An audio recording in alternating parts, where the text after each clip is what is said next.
What's up, soldiers? Chris here, CaribbeanPod.com. Always a pleasure having you all here in the kitchen with me. Something a little bit spicy, something a little bit requested from a while ago. I know every year I plant a ton of different varieties of some of the hottest peppers in the world, and I've never shared this recipe with you all. So today, yes, we're doing strawberry Scotch Bonnet pepper jelly. This is not for the kids, but for the pepperheads, for the sunshine lovers. You're gonna love this one, man. Stay tuned. And these are basically the ingredients we'll be using today. I've got some fresh lemon. We need some acid. So if you can't get lemons, what you can use is some apple cider vinegar, or some red wine vinegar would work great as well. I have 2 quarts of strawberries already prepped, washed, trimmed, and that's ready to go. Scotch bonnet pepper, we got 3, 6, we got about 15 or so Scotch bonnet peppers. I am going to cut them up into small pieces, and I will include the seeds. I want this strawberry pepper jelly to, I want the pepper to shine through, you know what I mean? That Scotch bonnet really's got to shine through. Sugar, we've got about 3 cups of sugar there, man. It will take a lot of sugar, so diabetics, no, don't indulge in this, please. So here we go. Let's prep all this and get ready, all right? And what I would recommend doing is cutting it into thin little shards or strips, as I'm doing here. So this way, the entire thing, once we're done, will have the texture of the Scotch bonnet pepper, and you can see all those seeds that I'm keeping back there.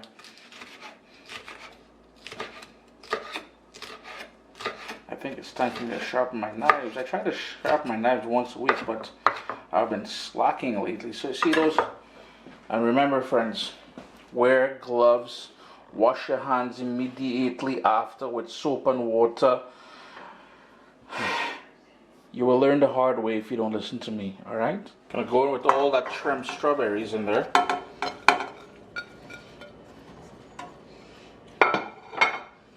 Then the sugar. And all I'm doing now is just juicing the lemons. I notice there's a couple seeds in there. I'm gonna go ahead and pick that out after. But with this recipe, knowing that strawberries naturally has pectin, I won't be using any sort of pectin or anything along those lines, but the lemon juice is a must though.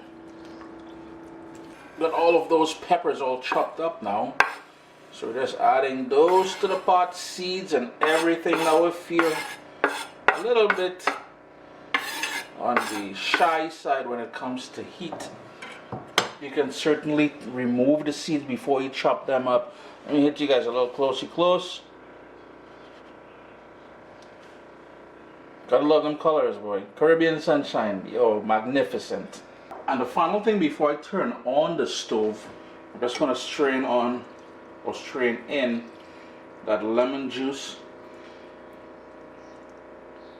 My heat is on medium, so all I'm gonna do now is to give this a good stir, just to move everything around.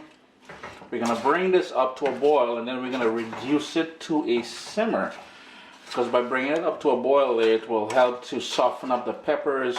The strawberries will release all that nice juicy strawberry goodness, and of course the sugar will melt, right?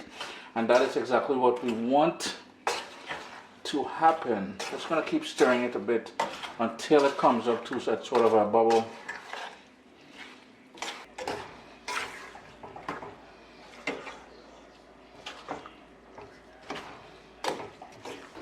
It's now come up to a boil, so I'm just gonna give it another quick stir.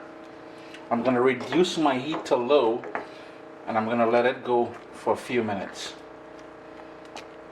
It's been going on for about 3.5 minutes. A couple things I forgot to mention. I think earlier I said 3 cups of sugar. I went in with a 4th cup, so 4 cups of sugar in total. The other thing I would recommend doing, besides washing your hands with soap and water and wearing gloves and all that stuff like that, the fan above your stove please put it on. It will have the tendency to want to choke you because we're dealing with very spicy peppers here. Or open the windows or do it outdoors, whatever you need to do. 3.5 minutes, closer to 4 minutes now. I just turned off my stove. Just gonna move the spoon out of the way there, and I have my potato masher, and I'm just gonna give this a good mash because the pieces of strawberry are really big, and I want to break it down a bit before we can can it or jar it. And you will need to sterilize the containers that you'll be using for this. So go ahead and, well, I guess it should have already been done.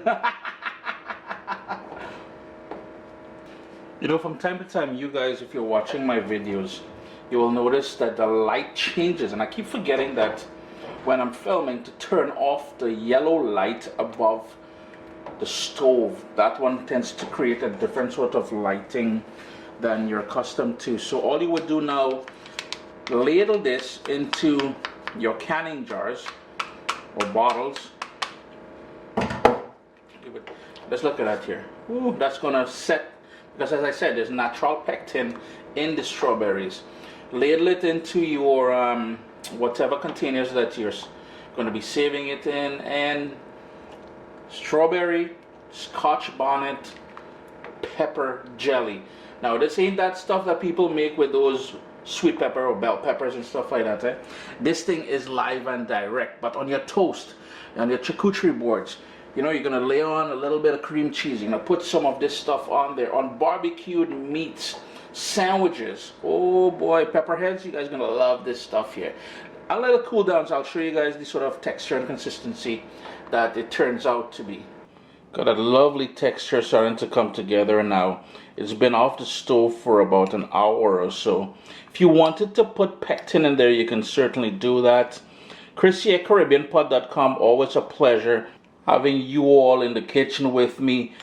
Scotch Bonnet strawberry pepper jelly. Now remember, this is very spicy, but oh so good, boy. What's up, soldiers? Don't forget to click subscribe. If you've already clicked subscribe, hit that bell notification thing. I want to all you missing out on the new videos, man. Come on, click.